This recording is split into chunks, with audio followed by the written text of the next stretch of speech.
Hey everybody, movie reviewer next door here, and I'm back with another review. And this time I am reviewing Blindsided or Penthouse North, as is also listed there.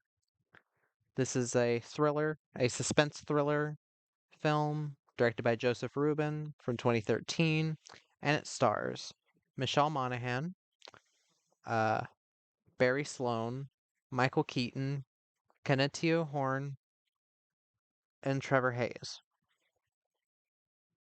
Special appearance by Andrew W. Walker, I guess. Now, this film, a reclusive photojournalist lives quietly in a New York penthouse until a smooth but sadistic criminal looking for hidden fortune enters her life. So, what did I think of Penthouse North? Well, with all the issues I still do have with it, because I have seen this film before, and it's not that I'm giving credit to it where it's not due. It's that I miss movies like this that didn't try to be like, oh yeah, we're doing this whole like extravaganza, everything is completely original. It's just a throwback. And for what it's trying to do, it does a good job. It does have some pitfalls though, but I'll get to that after the cast. Michelle Monaghan plays Sarah. She's this war journalist or war photographer who becomes blinded, and then 3 years later, she's living with her fiance Ryan. She does a good job in the film. Um, I've heard a lot of people shit on movies like these where actors that can see play blind actors, and my honest response to you would be, did you expect anything different? And also, it's acting.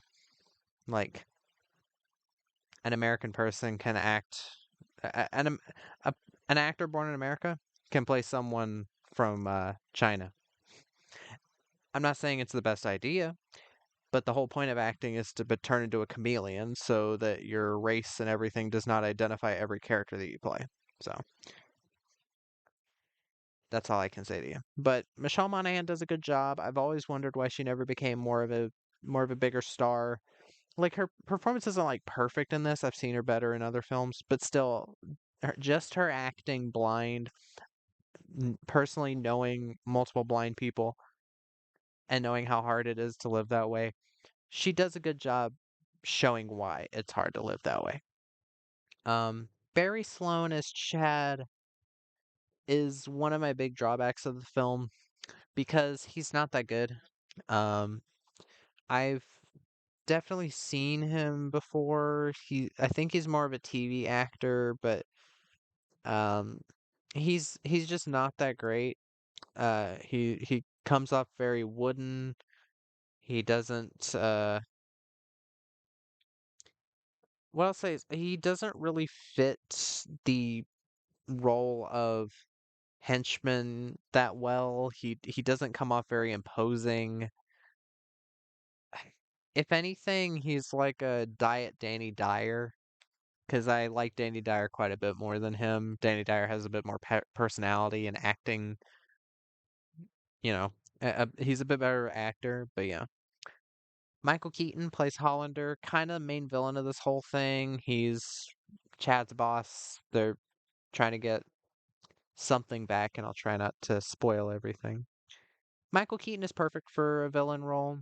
He did it in Pacific Heights, and I fucking love Pacific Heights, mostly due to my personal connections to the subject of homeowning or being a landlord. I mean, I wasn't a landlord, my mom was, but I understand. But Michael Keaton does a good job in the villain role here. Doesn't do anything too crazy, but he still does a good job being threatening. Um, Kenna Horn plays Blake, who is Sarah's sister. She's not in the film a ton, but she does a decent job playing this her pregnant sister. Trevor Hayes plays Danny. He's kind of just the deadbeat husband who's like, oh, I don't want to go there, that kind of thing. He's okay. And Andrew W. Walker plays Ryan.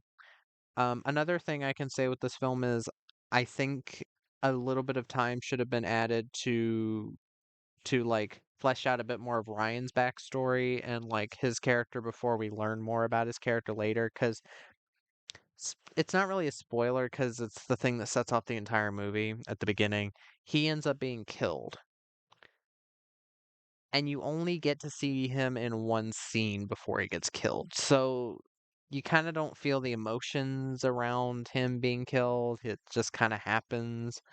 So yeah, I will say that's not wasn't the biggest fan of that, but it seems like this actor is mainly in Hallmark and Lifetime movies because I know it's kind of hard to see, but all of these posters are like, that's a Canadian company. This actor must be from Ottawa because this film was shot in Ottawa. Most of the films listed here are Canadian or like, just movies made in Canada or they're like Hallmark movies. But yeah, he was okay in the one scene. But yeah, here's the thing. This director, I love this director. He's a very interesting one. He directed um give me a second now. He directed The Stepfather, which I like. I think Terry O'Quinn's performance as the villain is one of the very best things about it. I think it's a very underrated performance. I think he's fucking terrifying in the film, and it kind of uplifts a kind of mediocre, in my opinion, film. I know a lot of horror fans will be like, "How dare you think The Stepfather's mediocre?" But the events in the film are kind of just like shit that's been done before. It's that Terry O'Quinn brings something new to the table in his performance. The Forgotten with Julianne Moore and Dominic West, a very underrated sci-fi thriller. I know a lot of people aren't fans of it. They don't like the plot line dealing with aliens. For me, it just kind of added to it. I was like, "Oh wow, this is really taking some risks." Um, and Sleeping with the Enemy, which I think is my favorite film of his because it's simple, to the point. Julia Roberts gives a fantastic performance. Patrick Bergin is really fucking scary in the film. The only real big issue I have with that film is Kevin Anderson isn't that great, but he's not in the film a ton. But still, I love Sleeping with the Enemy. And The Good Son is a very underrated thriller as well with Elijah Wood and Macaulay Culkin. So yeah, I very much enjoy this director's work from all that I've seen so far. I've seen most of his more well-known movies. And yeah, I found out, oh yeah, he did a Lifetime movie, technically. It's a film that was, I guess, supposed to be like straight to video or something, but then it ended up being straight to Lifetime in America. And for a Lifetime movie, not that I hate Lifetime movies. I've seen Lifetime movies before. There was Black Widow with Alicia Coppola and what's her face, Elizabeth Berkley from Saved by the Bell as the villain. Um, that was a decent one. Um, there's the one with. Well, I know I've seen other Lifetime movies and enjoyed them for what they are. They're not. You're not looking at a Lifetime movie for high art. Oh yeah, yeah. The freaking one with Viola Davis and Lila and Eve, the one with Viola Davis and Jennifer Lopez. I really liked that one. But yeah, like I think Lifetime can come out with something very interesting when they try. And I think this is something interesting. Now, while I will get to things that I had issues with in this film, for the most part this is just a very taut, like pretty well paced, pretty just lean mean thriller. It's kind of a throwback to 60s and 70s thrillers of a similar type, like Wait Until Dark with Audrey Hepburn. Um, uh, what's the other one called? The one with Mia Farrow. It's kind of like Sightless. Sightless came out after though. Um, it also did kind of remind me of Faces in the Crowd with Mila Jovovich. Um, give me a second. Let me see. well, shit, I can't think of it. But some people might compare it to Don't Breathe just because of the blindness angle. But yeah, old-timey thrillers that or classic thrillers that use the whole thing of, oh, the main character is blind or the main character is deaf. And I think that's a very interesting way to tell a story like this because you have to weigh the risks of writing something like that, and it has to be a lot harder to write. And while will say there are some stupid decisions that happen throughout this movie, for the most part, I think they made a very smart, interesting character that I wanted to live. I didn't want this character to die. I didn't think she was an idiot.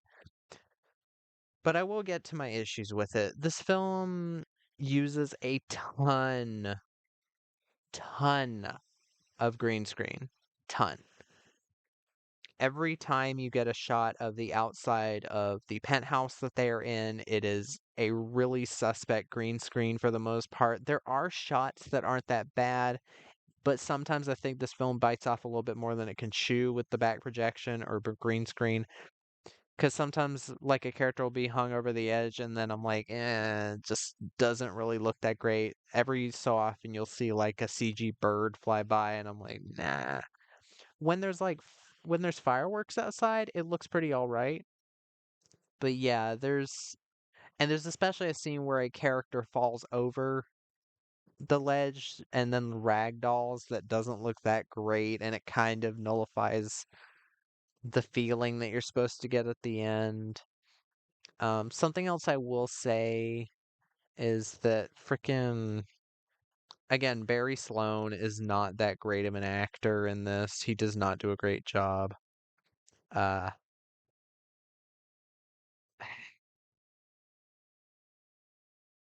and yeah, it's just a second. I have it written down the other issue that I had. Uh, yeah, again, the boyfriend being very underdeveloped and then later becoming a bigger part of the plot. Like it's okay to have that happen, but we literally don't even get enough development to develop that they're really in a relationship, so I don't really care much when the character turns up dead early a tiny bit later on. It if you want something like that to hit, I feel like the fact that this film was like kind of shoved into being a TV movie kind of hurts it a bit. Like I think you could add like a good 10 minutes to this film because this film is really short. Without credits, it is 80 minutes. So an hour and 20 minutes. It is very short. And for a TV movie, you can be an hour and a half exactly and still have the 30 minutes of commercials. You can even be a little bit longer. So I don't see why this couldn't have had 10 minutes added to it, developing her and her boyfriend or developing the villains a bit more. Because even when the villains come in, they don't get a ton of development. Um, and Barry Sloane, I'm sorry. I'm sorry to this man. I don't know who he is. I just know that I've seen him before. He's got a recognizable face. He just does look like Danny Dyer to me. And I know there's a lot of people that shit on Danny Dyer, but Danny Dyer has acted pretty well in films. He was good in Closure or Straight Heads, that rape revenge film. Um, he was good in